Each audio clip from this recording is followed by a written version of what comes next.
Thank you for joining us. It was supposed to be a workshop seminar with Els and me, but it will be only me. But if you have questions, Els will answer them. No. I'm only here for the demo. I wanted to turn this into a workshop, but apparently we're not allowed to do a workshop because of the live streaming. But please ask questions. You're here with 10, 12 people. Ask questions. We're here for you.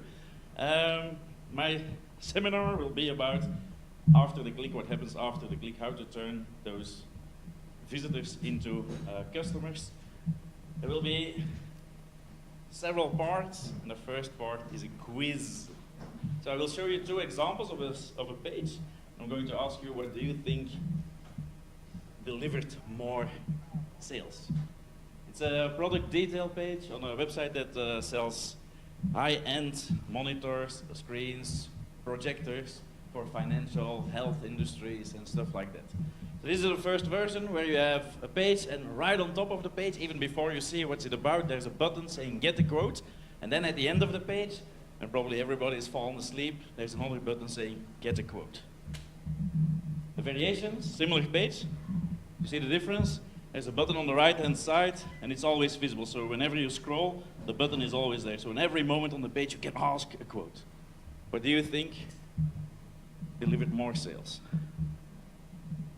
Who votes for this version? You can raise your hands. Don't be shy. Who votes for this version? 2, 3. We'll see in about 15 minutes, 20 minutes or so. Second one, this is a detail page from a website that sells, where you can rent a holiday home in the Ardennes, a very beautiful area in Belgium. This one, this little dotted line isn't there in reality, but it's the average page fault on a desktop. So above the page fault, in that version, you only have photos, which is very important because it's a rental house. You want to see, what is it going to be? And then the second version is probably made by a designer who thought, everything needs to be above the page fault. So you have the photos, you have text, you have the price, you have a book now button, you can change the time frame, and you can read how good other people found it. Once again, what do you think led to more sales? The version with only the photos above the page fault? Because people do scroll. Who votes for this one? Should be everybody. Good, we'll see. Now, before I'm going to talk about landing pages and how to optimize them, there's something very important. And I think that when people don't convert, the biggest problem is that the page is not talking about the needs and the wants, what the visitor wants. I will show you more examples tomorrow during my talk about this, but it's very important to know how your visitor is. And one of the things that often goes wrong is that a lot of people ask themselves the questions, what is the goal of my landing page? What is the goal of my website? And the problem with that is that you go in an ego mode and you want to tell about what you think is important. And the question should be, what is the goal of my visitors? What do they want? What do they want to achieve? What do they want to know?